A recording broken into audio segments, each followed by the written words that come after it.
Bonjour. Bonjour. Bonjour. Le français au Kenya. Le français au Kenya.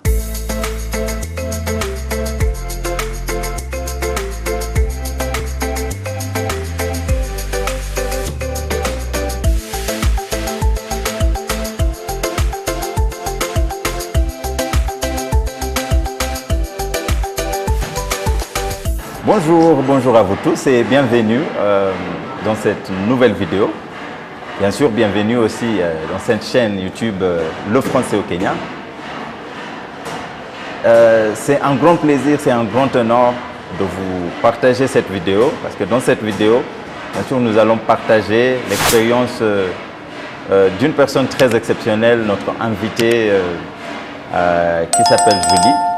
Et donc dans cette vidéo, les francophones vont avoir bien sûr quelques informations sur les démarches administratives à suivre pour bien sûr avoir ou obtenir des permis de travail ou des choses pareilles. Donc toute autre chose qui est nécessaire, qui est exigée par l'administration ou par le gouvernement kényan.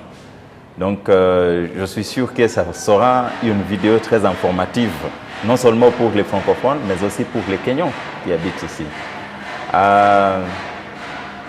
Je vous assure, ce sera également une vidéo où nous allons nous éclater parce que je connais la personne que j'ai invitée ici. C'est une personne qui, moi-même, je peux la décrire comme une personne qui aime voir un sourire sur le visage des gens. Donc, il va toujours nous faire des remarques qui seront très formidables, je vous en assure. Donc là, Julie. Je viens de vous donner une présentation, je sais, vous-même, vous vous posez des questions. Oui, en effet. Donc, je vais vous demander peut-être de regarder la vidéo, la caméra ici, et de saluer nos téléspectateurs et de les souhaiter un mot de bienvenue. D'accord, alors bonjour à tous et à toutes. Jambo, n'est-ce pas? Oui, Jambo. Jambo. Et en tout cas, je suis très heureuse d'être ici aujourd'hui. Et merci beaucoup, Jules, de m'avoir invitée. Et j'ai hâte de voir des questions qu'il va me poser. Je ne suis pas du tout préparée, donc on va voir. Espérons que tout ce que je vais partager avec vous, ça va vous aider d'une manière ou d'une autre. Mais sinon, ça sera juste une information en passant. Exactement. Donc, bienvenue et voilà. Merci. Merci beaucoup, Julie. Merci aussi pour avoir accepté d'être notre interviewée aujourd'hui. Parce que je sais, vous aviez d'autres choses à faire. Je sais que vous avez des cours. Et peut-être là, maintenant, vous avez un cours qui continue. Mais vous avez décidé de nous accorder quelques minutes pour cette interview. Pour commencer, Julie, est-ce que vous pouvez nous dire, ou nous décrire, ou nous faire savoir, nous voulons connaître, c'est qui Julie? Où est-ce que vous avez grandi? D'accord. Ouais, voilà, donc, oui. D'accord. On y va. Très difficile d'ailleurs. Oui, oui. C'est très difficile. Cette question est très difficile. Ce n'est pas une question facile, je sais. Oui. D'où je viens, on dit dans ma langue maternelle, c'est-à-dire aucune personne ne peut se connaître, c'est d'autres personnes qui te connaissent mieux que toi. Okay. Mais si ce que je peux dire déjà, c'est que je m'appelle Julie, à Tuisenge, comme tu viens de le dire, tu avais déjà dit mon prénom, et je suis rwandaise, résident au Kenya. Je suis au Kenya depuis 2011. 2011. Ça fait déjà 10 ans là, je vois. Plus de 10 ans. Plus de 10 ans, en fait. Cette année, en août, c'était ma 13e, hein, quand même. Ok. Donc, oui, voilà. Et puis, qui suis-je? Ou bien, qu'est-ce que les autres disent? Déjà, je sais que je suis une personne très accueillante, aimante. Et qui donne des câlins ou qui embrasse d'une manière assez particulière. Et je dirais que quand même, c'est aussi restaurateur. Même quand des gens ont une mauvaise journée, ils peuvent venir me dire, est-ce que tu peux nous donner un câlin ou juste nous prendre dans tes bras parce que ton câlin, c'est un câlin vraiment réparateur. C'est un câlin magique qui résout tous les problèmes. Voilà, donc c'est une grâce qui m'a été accordée. J'aime voyager, j'adore les voyages. Je suis aventurière. Je n'ai pas l'air, mais je le suis. J'adore l'aventure, la découverte des cultures. Quand je dis je suis aventurière, parce que je me rappelle que mon premier voyage seul, j'avais 16 ans. Bon. C'est pas évident à l'extérieur du pays, c'est vrai. À l'extérieur du pays. Voilà. Et tu étais seule. J'étais seule, voilà. C'est vrai que c'était un pays limitrophe, mais c'était quand même en dehors de mon pays à 16 ans. Et voilà, donc je suis une bonne vivante, j'aime sourire, j'ai la joie. Voilà, c'est une grâce qui m'a été accordée. La joie de vivre, la joie de connaître les gens, la joie d'aider quand je peux. Voilà. Je peux dire ça pour l'instant. Parce que là, sinon, je ne saurais quoi dire. Pardon. Avant de continuer, quelqu'un aussi qui aime les langues.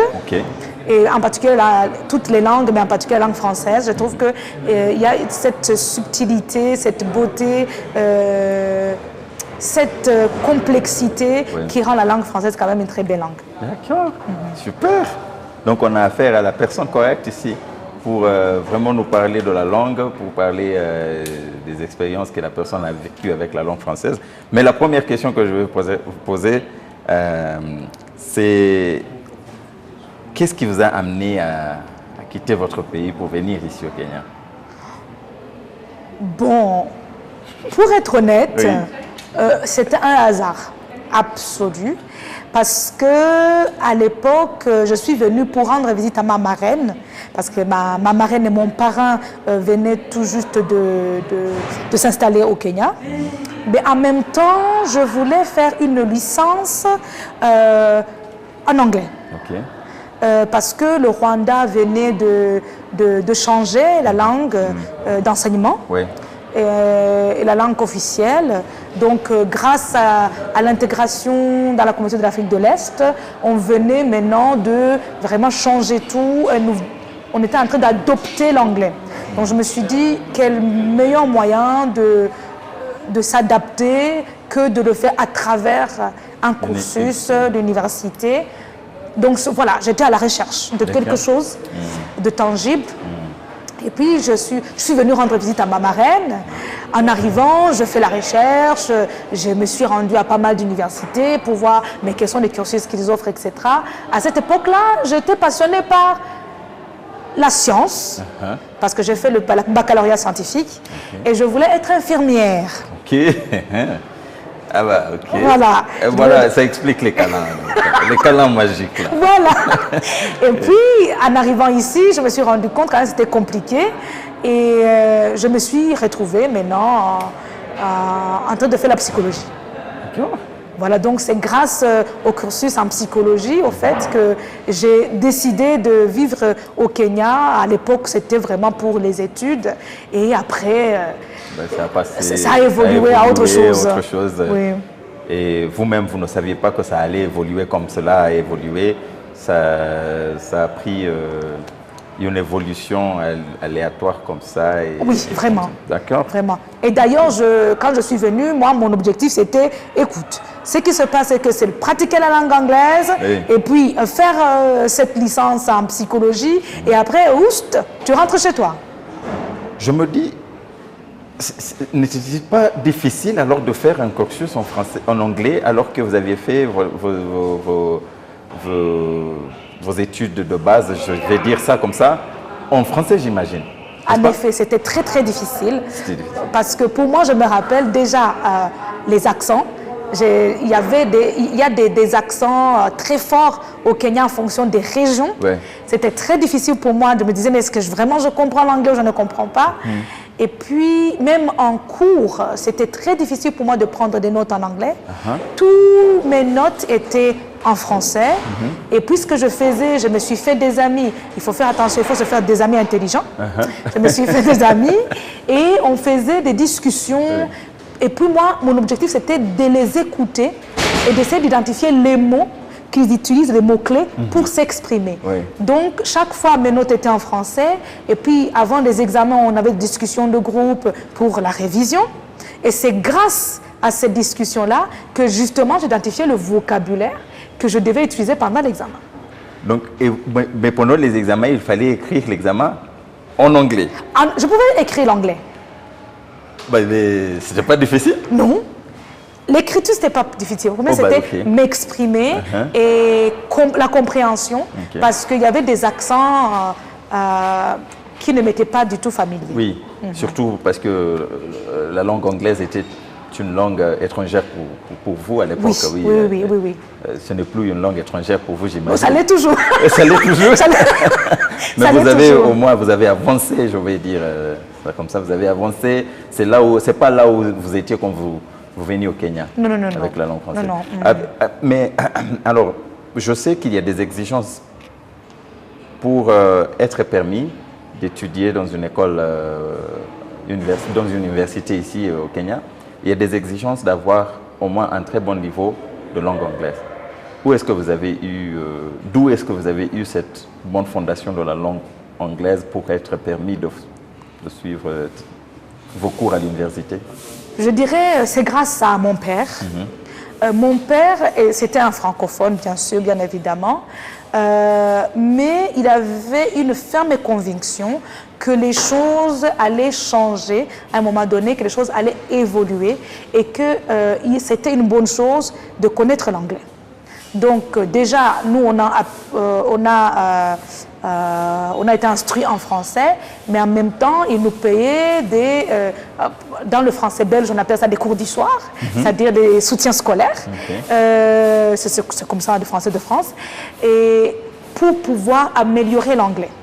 Donc, on avait un professeur qui nous donnait des soutiens en termes de la langue anglaise, et ceci nous a permis vraiment d'avoir de très bonnes bases. D'accord. Et donc, quand vous êtes ici, quand vous êtes arrivé ici au Kenya, est-ce qu'il y a eu une institution ici au Kenya pour valider vos compétences en langue, pour dire non, vous avez maintenant ce niveau, c'est le niveau requis pour rejoindre l'université, ou bien cela n'était pas exigé à l'université? À l'époque, ça n'était pas exigé.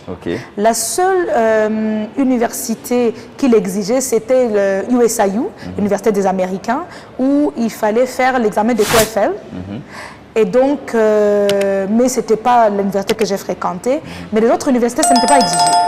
Ils vous faisaient une sorte d'évaluation à l'oral, vous posez quelques questions, pour vous engager, pour voir si vraiment vous pouvez communiquer, vous pouvez comprendre, pour maintenant vous donner une admission. Mais sinon, ce n'était pas obligatoire. Est-ce qu'il y a des écoles ici au Kenya où l'on peut apprendre l'anglais? Parce que nous, comme les Anglais, nous comme les anglophones plutôt, comme les Kenyans, cela ne nous intéresse pas vraiment de chercher des écoles où on peut apprendre l'anglais. Et donc, des fois, il y a des francophones qui me posent cette question: est-ce qu'il y a des écoles où on peut apprendre l'anglais? Je n'arrive pas à répondre à cette question parce que pour moi, ça ne me regarde pas. Pour être honnête, à l'époque, je n'avais aucune idée. Parce que moi, je n'ai pas fréquenté une école de langue, parce que je voyais que c'était une perte de temps. Je savais déjà que j'avais des bonnes bases. Ce qui me manquait, c'était la pratique. Donc moi, je me suis dit, je ne veux pas intégrer une école de langue, c'est une perte de temps, perte d'argent. Je vais à l'université directement. C'est à travers des interactions que je veux m'améliorer et avoir cette confiance pour pouvoir m'exprimer. Donc pour moi, c'était plutôt vraiment... c'est en immersion, quoi. En immersion totale.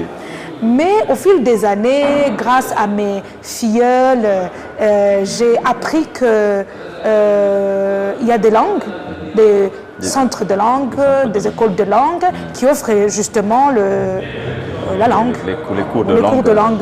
D'anglais, quoi. D'anglais. Ah, ok, d'accord. D'accord. Quand vous êtes arrivé au Kenya,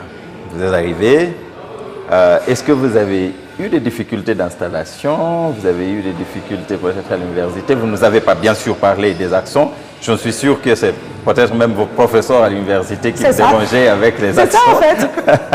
Et quelles sont d'autres difficultés que vous avez rencontrées? Bon, vous pouvez même nous redire ces difficultés pour nous expliquer un peu davantage les difficultés à l'université avec la langue, les difficultés avec l'installation ici, et toute autre difficulté que vous avez rencontrées en tant qu'étrangère. Ah, là, c'est vraiment... Vaste, quoi. Oh, voilà, c'est vaste. Après 13 ans, quand même, Oui. c'est très vaste. Alors, je dirais, la première difficulté pour moi, c'était la culture. C'était une culture assez différente. Je trouvais que Nairobi, parce qu'après, j'ai appris que ce n'était pas tout le Kenya, Nairobi était chaotique. Ok. Il n'y avait pas d'ordre, c'était pas propre. Et je ne me sentais pas en sécurité. Ok. Je viens d'un pays qui est assez organisé, propre, où il y a la sécurité, on peut se promener à n'importe quelle heure, que ce soit un homme, une femme, ça importe peu. Donc déjà, ça c'était le premier défi. Oui. Deuxième défi, les embouteillages. Je ne suis pas matinale et tous les Rwandais que je connais, Ne le sont pas. oui, que je connais, ce ne le sont pas. Et donc, là, on était très loin et on me disait, si tu ne quittes pas la maison avant une telle heure, alors tu vas arriver 3 heures plus tard. Et ça, quand même, c'était un défi parce que ça m'a aussi aidé à choisir le quartier dans lequel j'allais m'installer. Mais les premiers mois, c'était vraiment la torture. L'autre, c'était la langue. Oui. Les Kenyans ne le savent pas, mais c'est comme tous les pays africains. Même si vous venez chez moi, on ne comprend pas comment un Africain ne parle pas notre langue parce qu'on ne peut pas savoir d'office que la personne est une étrangère. Donc, quand on me voyait, on me disait que je ressemblais au Kenyan, certains me parlaient en Kikuyu, d'autres me parlaient en Luo, d'autres me parlaient en Luya. Vraiment n'importe qui m'identifiait aux personnes de sa D'une ethnie spécifique. Et le Swahili. Les personnes ne comprennent pas comment, parce que j'étais à l'université et tout le monde, j'étais avec des jeunes, certes, j'étais un peu plus âgée qu'eux, mais ils ne savaient pas. Ils me disaient quand même, si tu es à l'université avec nous, c'est parce que tu es de la même génération que nous. Et donc, ils ne comprennent pas comment je ne parlais pas Sheng et comment je ne parlais pas Swahili. Ils me disaient que je faisais des fiers. C'est comme ça qu'on dit chez nous. Oui. Donc, on fait des fiers, comme quoi, mais tu te prends pour qui? Pourquoi tu ne peux pas communiquer? Comment est-ce que tu es au Kenya, tu ne parles pas Swahili, etc. Donc, j'ai eu du mal au début à me faire des amis, Oui. parce que justement, je me suis rendu compte qu'il y a pas mal de jeunes Kenyans, ou plutôt il n'y avait pas, je ne sais pas si c'est toujours le cas, mais à l'époque, il y avait pas mal de jeunes Kenyans, certes, qui avaient fait leurs études primaires, secondaires en anglais, mais ne pouvaient pas s'exprimer en anglais. Ils sont plus confortables à s'exprimer en Swahili ou en Sheng, comme ils le disent. Oui. Donc pour moi, c'était quand même une barrière linguistique que j'ai pu surmonter d'ailleurs. Ça m'a forcé à apprendre le Swahili pour me débrouiller, le truc de Nairobi. Oui. Voilà. Oui. Et je pense que, grosso modo, ça c'était quand même les plus grandes difficultés. La nourriture aussi. Ok. Parce que je trouvais la nourriture kenyane fade. Et je la Ça trouve veut toujours dire? fade d'ailleurs. Vous n'aimez pas les épices. Oui. Vous n'aimez pas faire un effort dans la cuisson des aliments. C'est tant qu'il y a l'huile, l'oignon, et à la limite des poivrons, ou voilà, vrai. à la limite quoi. Ou peut-être coriandre. Oui. Là vraiment on a Et tout ça y est, fait. bon, Et ça y est. Oui, Et une coriandre, tomate, voilà. Avec le C'est persil, si vous ajoutez le persil de coriandre là, bah, c'est fini. C'est voilà. fini. Voilà. Voilà, donc quand même c'est très très dur. Intéressant. Alors, merci beaucoup alors pour cette expérience que vous avez partagée. Entrons un petit peu sur la vie professionnelle. Aujourd'hui, vous êtes enseignant de langue. Vous êtes enseignante de langue. Oui, Vous enseignez à l'Alliance française. oui. Quelqu'un qui poursuivait la psychologie à l'université, aujourd'hui est professeur de français. Oui. Comment se passe-t-il? Alors, c'était un parcours très intéressant. Je n'avais pas envisagé d'être professeur ici au Kenya. Certes, j'encadrais des enfants par-ci, par-là au pays, mais ce n'était pas une carrière que j'avais envisagée. Donc, après, disons, 3 ans au Kenya, je sentais que je perdais mon français en fait. Donc ça m'a préoccupée. Je me suis dit, je ne peux pas perdre cette langue, c'est mon identité. Je suis parmi les Rwandais qui ne veulent pas se passer de cette identité francophone. Oui, je dis que je suis francophone, je ne suis pas anglophone. Et donc, je me suis dit, quel est le moyen efficace de pouvoir garder cette langue? Et donc, je suis juste venue à l'Alliance française parce que je savais que c'était un centre culturel, parce qu'on en avait aussi chez nous. Même si on n'a pas l'Alliance française, nous on a l'Institut français. Mais je me suis dit, je sais au moins à quoi m'attendre en y étant. Et puis quand je suis venue, j'ai rencontré la directrice adjointe à l'époque, elle s'appelle Christine Tiran-Matignon. Et je lui ai dit, je veux quelque chose qui va faire vivre mon français. Parce que je ne suis pas contente que j'ai de perdre mon français. Et puis elle me dit, mais vous venez d'un pays qui a le français comme langue seconde. Donc vous n'avez aucune idée de ce que ça veut dire français langue étrangère. J'ai dit, en effet, je n'ai aucune idée. Je n'ai aucune idée de ce que ça veut dire, mais je sais que je peux enseigner. Je peux enseigner et j'ai la joie quand je partage ma passion avec les autres. Et là, je suis passionnée par cette langue et j'aimerais transmettre cette passion à d'autres personnes. Donc voilà, c'est là où elle a dit qu'elle allait me prendre sous ses ailes et me former. Donc elle m'a pris sous son aile, elle m'a formée dans français langue étrangère, comme je venais d'un contexte de français langue maternelle et français langue seconde. Okay. Voilà. Donc c'est comme cela que je me suis retrouvée dans le métier de professeur de flûte. Alors, mais je sais qu'ici au Kenya, il y a des règles, il y a des exigences.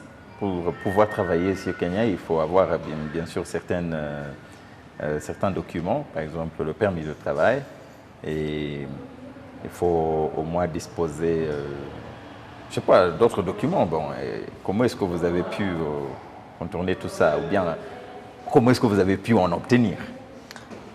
Pour moi, je dis toujours que mon parcours est insolite. Okay. C'est très rare de rencontrer des gens qui ont eu un parcours comme moi, surtout en ce qui concerne les démarches administratives et tout. Parce que moi, je n'ai jamais eu des complications, des obstacles. Vraiment, tout s'est déroulé comme une lettre à la poste. Déjà, le Rwanda faisait partie de la communauté d'Afrique de l'Est. Donc, le permis de travail ou même le permis étudiant, déjà, c'est gratuit. Okay. On ne paye pas. Donc, quand j'ai commencé, vraiment, c'était automatique.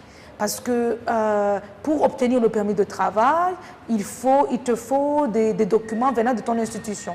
Déjà, Alliance française, c'est une institution de formation. Ce n'est pas comme toutes les écoles kenyanes. Donc, ils n'ont pas à se justifier pourquoi ils vont engager ou recruter une étrangère. Ils n'ont pas à se justifier. Parce que c'est un centre de formation, un centre réputé, etc. Donc, ils m'ont juste donné des documents qu'il me fallait, c'est-à-dire certificat que c'est l'Alliance française, que c'est en règle, que ça paye les impôts, etc. etc. J'ai mis dans mon dossier, j'ai amené à l'immigration, et bien voilà, le tour était joué. Par contre,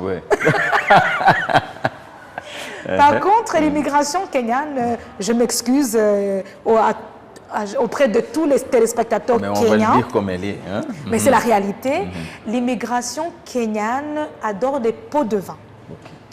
Donc, si on décide de ne pas en donner, il faut être très sûr que le processus prendra plus de temps que prévu.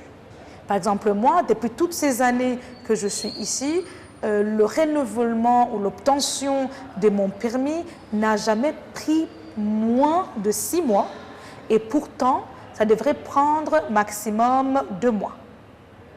Logiquement. Oui. D'après le processus, le fait maintenant, c'est numérisé, il n'y a plus de paperasse derrière, ça devrait prendre maximum 2 mois.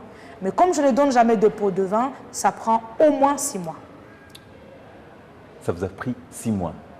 À chaque fois, même actuellement, quand je renouvelle, ça me prend autant de temps pour pouvoir renouveler et obtenir mon permis. Pourquoi vous ne donnez pas les pots de vin?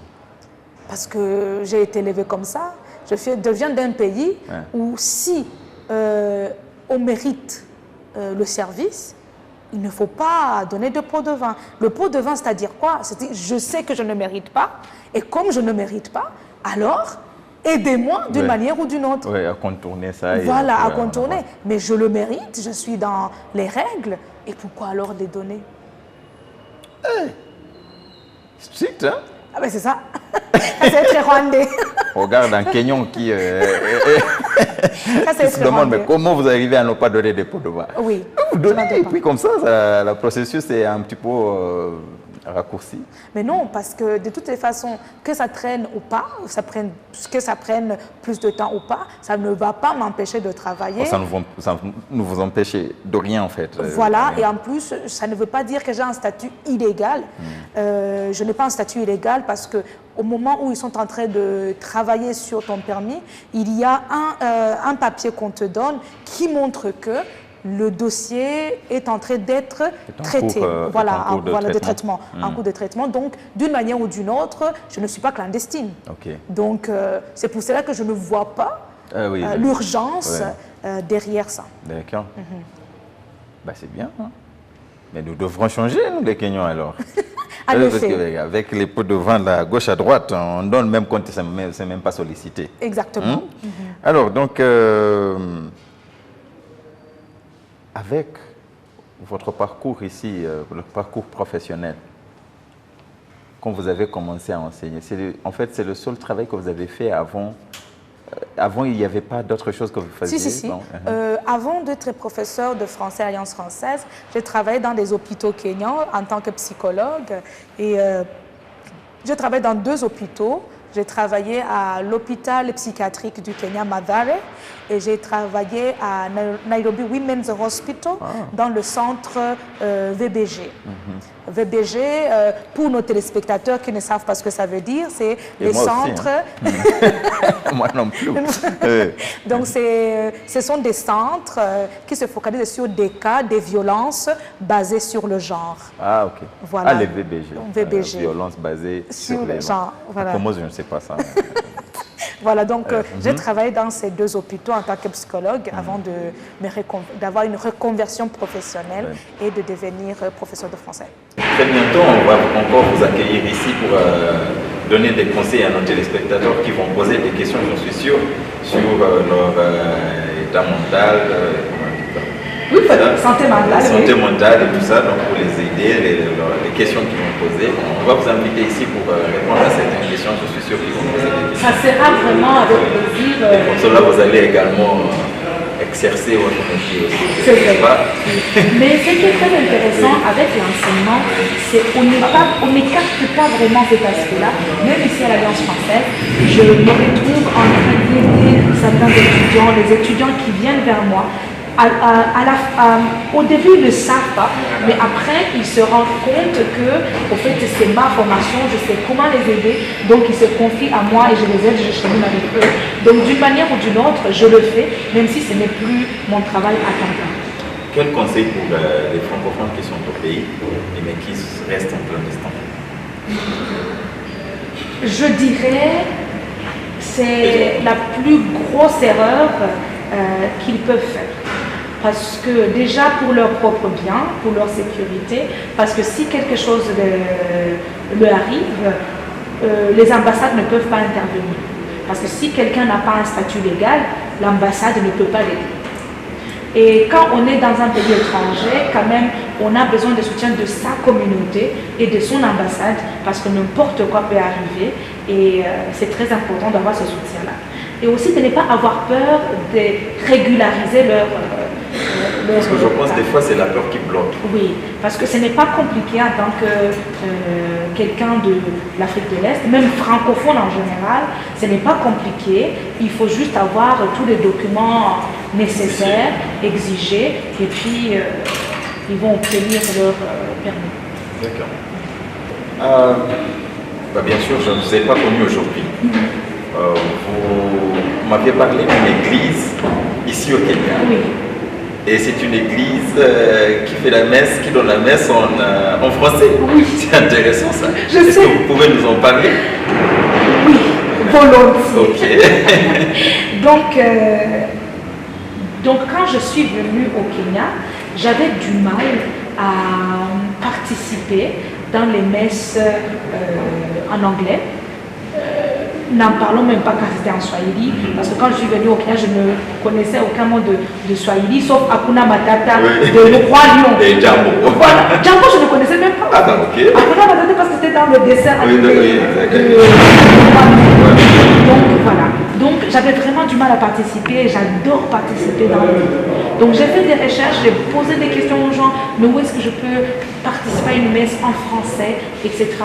Les gens m'ont d'abord dit Consolata, qui est à Westlands, je pense, à Westlands. Et puis quand je suis arrivée là-bas, ce jour-là, j'ai eu une chance. Le prêtre qui avait présidé la messe était un prêtre francophone. Il parlait en anglais, mais c'était un prêtre francophone. Comment je l'ai su? Il a dit, alors, moi je vais présider la messe aujourd'hui et je m'appelle Fada Jean-Marie. Il a dit ça en français, j'ai dit ça c'est top. Ça c'est un francophone. Un francophone. Et après la messe, j'ai couru derrière lui pour lui demander, mais mon père, où est-ce que je peux trouver ou participer à une messe en français? C'est comme cela que j'ai connu la communauté catholique francophone de Nairobi. D'accord. Voilà. Et c'est vraiment une communauté. C'est vraiment une communauté. Ça passe à une association? C'est au-delà de ça, nous sommes une famille. On se connaît, on s'entraide, parce que nous venons des horizons divers, nous avons des profils assez variés, nous avons les expatriés, que ce soit des expatriés classiques ou des expatriés spontanés comme moi, et les réfugiés, parce que nous avons quand même pas mal de francophones qui sont ici sur le statut des réfugiés. Et voilà, donc nous sommes vraiment une communauté qui a une seule chose en commun, c'est le fait que nous parlons la langue française. Et à part la messe à l'église et tout ce qu'il y a à faire avec l'église, est-ce que vous avez d'autres activités que vous organisez ensemble dans cette communauté? Vous les faites en tant que cette communauté? En effet, okay. En effet, nous avons des journées culturelles où vraiment chaque pays est à l'honneur et présente les mets de son pays, les danses, quelque chose qui montre la culture. Pour les personnes qui aiment prier dans des groupes de prière, il y a la communauté charismatique qui prie aussi en français et en anglais. Et la communauté charismatique a décidé d'être bilingue pour aussi accueillir les personnes du Kenya, bien sûr. Et nous avons aussi des activités des jeunes, le scoutisme. Donc nous avons beaucoup d'activités qui sont vraiment hors du cadre de la messe, qui peuvent aider la personne à pouvoir pratiquer son français et surtout participer en français. Et donc c'est un espace que pourraient vraiment profiter les Kenyans qui apprennent la langue française pour venir pratiquer leur français, avoir des personnes avec qui ils pourraient bien sûr avoir des activités et de s'amuser tout en apprenant la langue française. En effet, et aussi le réseautage, oui. Même pour l'aspiration professionnelle, les projets, parce qu'il y a beaucoup de profils, les personnes qui travaillent dans des entreprises différentes, donc il y a aussi le réseautage derrière. Et des fois, les personnes se sentent bloquées quand ils comprennent communauté catholique. Ils se disent, mais moi, je ne suis pas catholique. Oui. Alors, comment est-ce que je ne suis pas catholique, moi-même, là. Voilà. Oui, oui. Mais ça n'a rien à voir, parce que le catholicisme, certes, c'est une religion, mais le concept derrière, c'est prier. Donc, pouvoir prier, pouvoir pratiquer, discuter avec les gens à la sortie de la messe et participer aux activités qui ont lieu les samedis, les dimanches après-midi, même si les personnes ne sont pas venues à la messe. Okay. Intéressant. Parce que j'ai d'ailleurs pas mal d'amis qui sont venus avec moi, des francophones. Certains étaient musulmans, d'autres étaient protestants, pentecôtistes, vraiment tout profil confondu. D'accord. Et tout le monde est bienvenu là-bas. Oui, tout le monde est bienvenu. D'accord. C'est la maison du Seigneur. Ce n'est pas à nous de dire qui y entre et qui n'y entre pas. Qui n'y entre pas. Oui. D'accord. Pour les jeunes et les personnes qui aimeraient devenir professeurs de français, disons, ou bien qui aimeraient travailler, qu'est-ce que vous leur direz par rapport à la formation et des choses pareilles? Alors, ce que je leur dirais, c'est que les choses ne sont plus aussi complexes comme c'était à l'époque, grâce aux nouvelles technologies et grâce à Covid. Ça, c'est quand même c'est une chose positive qui est sortie de Covid. Comme on dit, à quelque chose, malheur est bon. C'est ça, oui, en effet, parce que maintenant, nous avons beaucoup de formations en ligne. On peut fréquenter des universités, même des universités reconnues, soit francophones ou françaises, avec des cursus ou des formations à distance. Donc, on peut se former. On peut avoir des formations très courtes, diplômants, vraiment, qui peuvent vous donner un diplôme.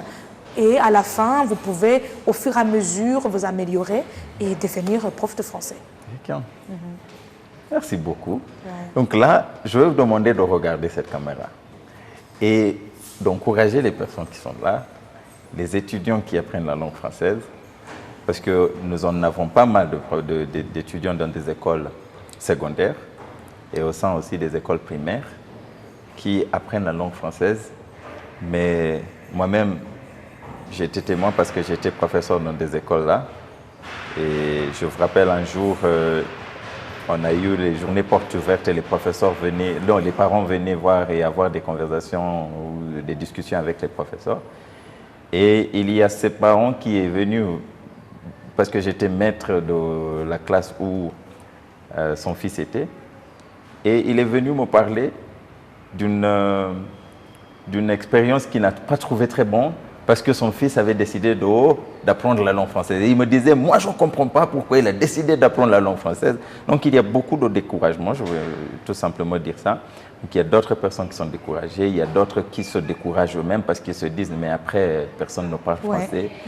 Vous allez peut-être essayer de leur expliquer le niveau ou bien où le Kenya est avec la langue française jusqu'à là.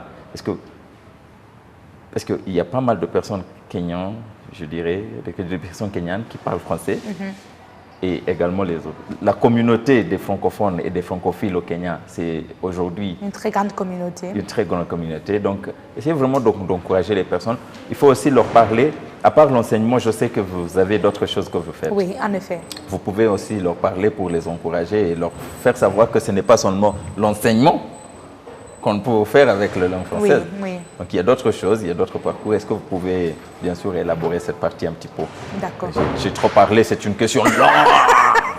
Mais ce qui est bien, c'est que quand je vais oublier un point, vous allez me rappeler pour que je puisse éventuellement leur en parler. Donc je vous regarde ou je les regarde? Bon, regardez. Ok, tu les regardes et tu me regardes aussi. D'accord. En même temps. Oui, d'accord. Donc, à tous ces jeunes étudiants, ou même les adultes d'ailleurs, vous qui vous posez beaucoup de questions sur cette décision que vous avez prise d'apprendre la langue française, j'aimerais vous rassurer pour vous dire que c'est la meilleure décision que vous ayez déjà prise concernant les langues. Pas seulement concernant les langues, mais aussi concernant votre carrière. Je commence avec les jeunes. Les jeunes, vos parents ne comprennent pas l'atout derrière une langue étrangère parce qu'à leur époque, ce n'était pas important. Mais ces jours-ci, les choses ont changé. Vous êtes nombreux sur le marché du travail à avoir les mêmes compétences, donc il n'y a rien qui vous démarque des autres. Alors, qu'est-ce qui peut vous démarquer? C'est une langue étrangère. Parce que si vous avez fait l'informatique, par exemple, et il y a, je ne sais pas, il y a beaucoup de choses qu'on peut faire en informatique, vous avez même des spécialités, etc. Qu'est-ce qui va vous démarquer de 100 autres jeunes qui ont fait la même chose? C'est la langue. Et ce que je peux vous dire, c'est que des fois, quand on dit ça, vous pouvez penser que c'est juste pour vous vendre des rêves. Mais non, parce que le Kenya étant le hub ou vraiment le centre, le point central des organisations internationales, ils valorisent les langues dans leur recrutement. Il y a beaucoup de Kenyans qui ont eu la chance de travailler avec des très bonnes organisations, avec un très bon salaire grâce à une langue étrangère, surtout le français. Des gens peuvent vous dire, mais non, le français c'est démodé, on ne parle plus le français sauf en Afrique de l'Ouest, maintenant le monde c'est la Chine, donc il faut apprendre le chinois, il faut apprendre l'allemand, je ne sais pas quoi. Ce n'est pas mauvais. Mais la réalité c'est que, entre maintenant et je peux dire confortablement 30 ans à venir, le français sera toujours la deuxième langue la plus utilisée dans le milieu du travail. Donc, dans 30 ans, quand même, vous aurez déjà pris votre part de gâteau. Donc, à vous les jeunes, ne vous découragez pas, investissez. Vraiment, le jeu en vaut la chandelle. Et pour les professionnels qui se posent beaucoup de questions en se disant « mais non, je suis trop vieux, mais je ne comprends pas, ce n'est pas à mon âge, etc. » À mon âge, je ne peux plus rien faire, c'est faux. C'est juste la volonté. Il n'y a pas un âge spécifique pour apprendre quoi que ce soit. La vie, c'est tout un processus d'apprentissage. Que ce soit, même quand vous le dites, vous faites des masters, vous faites des doctorats, on ne finit jamais d'apprendre, sauf quand on meurt. Oui. Oui. C'est sûr, ouais. Donc, je vous dirais, vraiment, ne lâchez pas prise, continuez. Vous aussi, ça pourrait être pour votre carrière ou juste pour la communication et pour les voyages. Quand même, c'est plus cher d'investir dans des interprètes, les traducteurs, que de parler la langue soi-même. Donc vraiment, je vous encourage vivement. Certaines se disent qu'ils peuvent apprendre en ligne, ce n'est pas mauvais non plus, mais même si vous apprenez en ligne, cherchez les opportunités de pratiquer dans la vie réelle. Il y a beaucoup de sites qui proposent des professeurs qui peuvent vous aider à pratiquer la langue. Vous pouvez venir à l'Alliance française, il y a des ateliers de conversation. Vous pouvez aussi chercher des amis francophones, que ce soit en ligne ou en présentiel, qui vont vous aider à pratiquer la langue et vous allez voir que ça en vaudra la peine. Voilà. Donc, c'est ce que je peux vous dire pour l'instant. Merci. Oui. Et vous, est-ce que vous avez d'autres ambitions? Bon, vous aviez quelque chose à ajouter? Oui, bien sûr, bien sûr. Parce que des fois, quand on parle de la langue française, toutes ces personnes pensent que automatiquement, ça veut dire l'enseignement. Mais non. Comme j'ai commencé, j'ai dit qu'on peut être informaticien, mais on est démarqué des autres grâce à la langue. À la langue française. On peut être comptable, on peut être vraiment n'importe quelle profession. La langue va être valorisée. Comme moi, par exemple, certes, je suis professeur de français, je suis psychologue de formation aussi, mais je suis aussi interprète, traducteur, même si je n'aime pas trop la traduction, mais je le suis quand même. Et tout ça, c'est grâce à la langue française. Et aussi, ça, c'est aussi pour vous dire que même si c'est important d'apprendre les langues étrangères, ne négligez pas vos langues nationales ou vos langues maternelles. Parce que moi, Jules le sait, quand j'ai commencé dans le métier d'interprétariat, c'était grâce à ma langue maternelle qui est le Kinyarwanda. Et les personnes avaient besoin de quelqu'un qui pourrait les aider à communiquer avec les gens du Rwanda qui ne parlaient pas ou qui ne s'exprimaient pas bien en anglais, ni en français. Et c'est comme cela que j'ai débuté ma carrière d'interprète. D'accord. Merci. Hein. La personne qui ne saura pas encourager, je ne sais pas ce que vous voulez pour être encouragé, parce que vraiment, moi-même, je suis encouragé, je suis ici. Hein. Donc, merci beaucoup. Et finalement, Julie, est-ce que vous avez d'autres ambitions en ce qui concerne la vie professionnelle ou bien vous êtes arrivé là où vous vouliez aller? Non. La nature humaine ne nous permet jamais d'être satisfait. Oui. Ou satisfaite. Oui. Donc, moi, personnellement, pour l'instant, j'aimerais vraiment avancer dans la carrière d'être interprète pour que je sois vraiment interprète chevronnée. OK. Mais plus que ça, j'aimerais être formateur et consultante dans les programmes d'éducation. Je suis passionnée par l'éducation et j'aimerais être capable d'apporter mon expertise aux institutions de développement de curriculum, aux ambassades, aux ministères, etc. Donc vraiment dans l'ingénierie de la formation et tout ce qui est politique linguistique. Parce que je trouve que l'éducation est une bonne chose, mais on a tendance à négliger les langues dans certains pays, alors que sans la langue, on ne peut pas communiquer le savoir que nous portons. Alors que l'Afrique est, déjà je suis panafricaine, l'Afrique est à un tournant très important où on est en train de changer de narratif, c'est le changement de narratif et on ne peut pas changer le narratif si on ne raconte pas notre propre histoire. Comment est-ce qu'on va le faire? C'est à travers la langue. La plupart des pays africains, on ne sait pas, on n'a pas la littérature dans nos langues maternelles ou nationales, donc au moins vous, le Swahili, vous avez cette littérature, déjà vous écrivez, mais le Rwanda aussi on a commencé, mais si on veut que nos œuvres soient lues par une multitude de personnes, le plus grand nombre, on doit communiquer dans une langue étrangère. Donc si on n'a pas la langue, il faut y investir. N'est-ce pas? Oui. Merci beaucoup. Oui. Bon, tellement vous parlez très bien, tellement vous exprimez très bien. Vous répondez aux questions convenablement, vous passez vraiment l'information dont on avait vraiment besoin quand on vous invitait ici. Je ne sais pas comment vous remercier, mais je vais dire un grand merci. S'il y avait une façon de dire merci en pluriel, je t'aurais donné beaucoup de merci, quoi. Parce que je suis sûr que vous avez informé pas mal de téléspectateurs qui vont nous regarder. Et Julie, on va vous inviter. Si vous avez des questions en ce qui concerne la santé mentale, si vous voulez qu'on nous en parlons davantage, il suffit juste d'écrire et de laisser un commentaire. De nous laisser un commentaire et comme cela, nous allons apprendre que vous en avez besoin. Et Julie est toujours présente, je suis sûr. Oui, oui, bien sûr. Elle va vraiment sauter à l'action, si je vais dire ça comme ça. Et en plus, ça sera une bonne opportunité d'en parler en français. Parce que c'est vrai, on en parle tout le temps toujours en anglais. Oui. Et donc, les mots nous manquent pour pouvoir en parler en français. Et pour aussi nous aider à également avoir et gagner beaucoup plus de lexique en ce qui concerne la psychologie. Et j'en suis sûr, parce que j'ai vu pas mal d'interviews où les gens parlent de la vie sociale, la vie en couple. Et ce sont des choses psychologiques, je pense. Oui. Et si vous voulez vraiment que nous ayons une série de vidéos, une série de ce que nous faisons ici avec Julie, laissez un commentaire là-bas. Et je vous en assure, on va vous donner exactement ce que vous voulez. Merci beaucoup, Julie. C'était avec plaisir.